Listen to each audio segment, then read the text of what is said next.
তুই এত খারাপ আগে জানতাম না। তোকে ভালো মনে করেছিলাম, কিন্তু তুই যে এত বড় চরিত্রহীন তা আগে জানতাম না।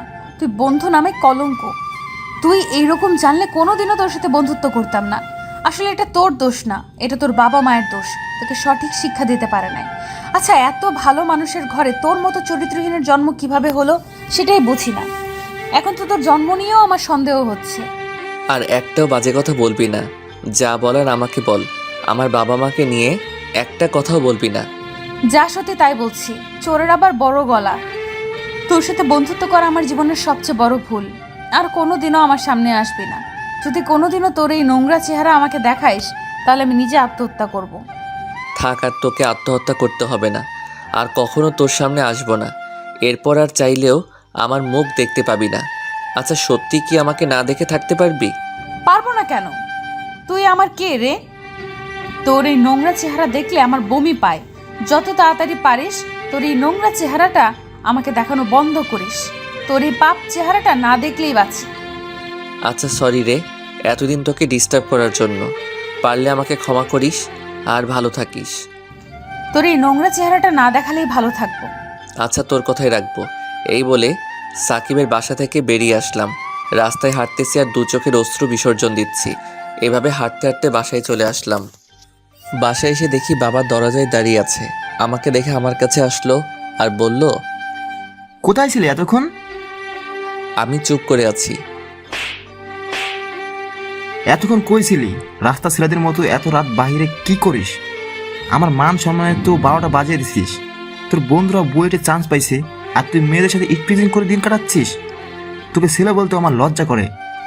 আচ্ছা, রাস্তায় এত মানুষ মারা যায়, তোকে কি আল্লাহ তাআলা দেখতে পায় না? আব্বা, তোর ওই মুখে আমার নাম নেবি না। আজ থেকে তোর এই বাড়িতে খাওয়া বন্ধ। কেউ যদি ওকে খাবার দাও তো আমার চেয়ে আর খারাপ কেউ হবে না। এই বলে বাবা চলে গেল।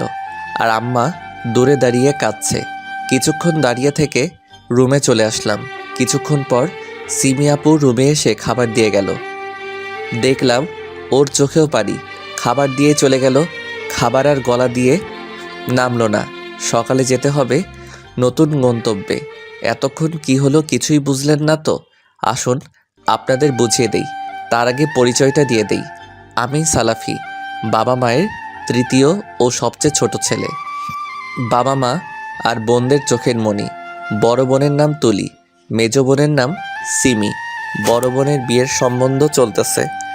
আমরা চারজন বেস্ট ফ্রেন্ড। বলতে গেলে আমরা চারজন, কিন্তু আত্মা একটাই, সাকিব, লিমা, সাব্বির আর আমি।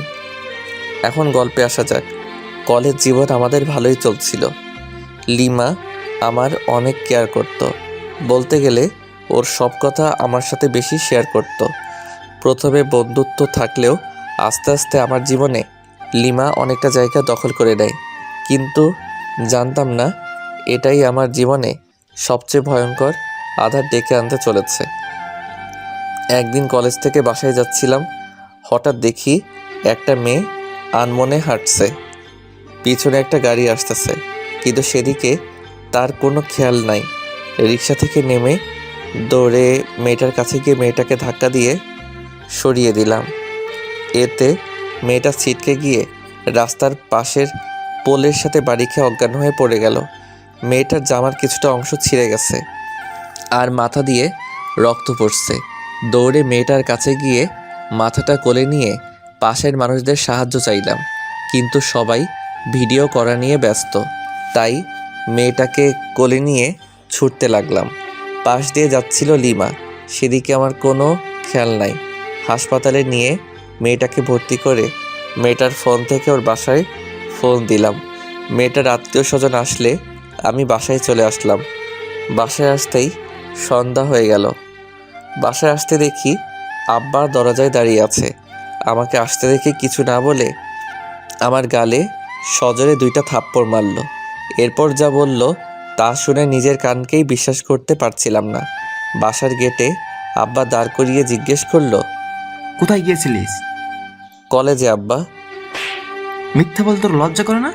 দিন দুপুর অন্য মেয়ের সাথে ডলাডলি করতে তোর লজ্জা করে না? একটা বারও আমার কথা ভাবলি না? আমার সম্মানের কথা ভাবলি না? আব্বা, আমি কি করছি? তুই কি করছিস জানিস না, তাই না? কুলাঙ্গার কোথাকার, কি করছিস মনে নাই? দাঁড়া, আমি মনে করে দিচ্ছি। লিমা! আব্বা লিমা বলে ডাক দেওয়ার সাথে সাথে লিমা ঘর থেকে বেরিয়ে আসলো। দেখলাম ওর চোখে পানি। এই কুলাঙ্গারটা কি করেছে ওর মনে নেই, ওকে মনে করে দাও তো। লিমা ওর ফোন বের করে একটা ভিডিও চালু করলো। ভিডিওতে আমাকে আর ওই মেয়েটাকে স্পষ্ট দেখা যাচ্ছে।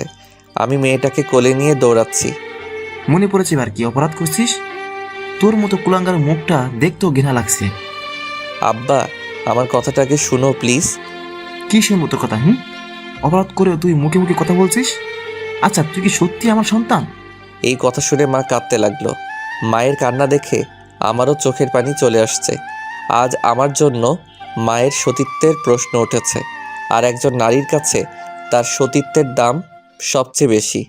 আব্বা আমাকে যা বলার বলো, মাকে কিচ্ছু বলবে না। আমার সাথে রেগে কথা বলছিস? এত বড় সাহস তোর? দাঁড়া, তোর সাহস ছুটাচ্ছি। এই বলে আব্বা একটা লাঠি এনে এলোপাতাড়ি পিটাতে লাগলো। আমি শুধু কাতরাচ্ছি আর বলছি, আব্বা আমি কোনো খারাপ কাজ করি নাই, কিন্তু কে শোনে কার কথা? আব্বা মারতেই আছে। অন্যদিকে সিমি আপু মাকে ধরে কাঁদতেছে আর বলছে, মা, আব্বাকে মারতে মানা করো প্লিজ। এইভাবে মারলে ভাইয়া মরে যাবে। ও মা, তুমি তো মা, প্লিজ তুমি কিছু করো। মা কিছুই বলছে না, শুধু কাঁদছে। অন্যদিকে লিমা শুধু দাঁড়িয়ে দাঁড়িয়ে দর্শকের মতো দেখছে, সাথে বড় আপুও। সিমি আপু কোনো উপায় না পেয়ে আব্বার পা জড়িয়ে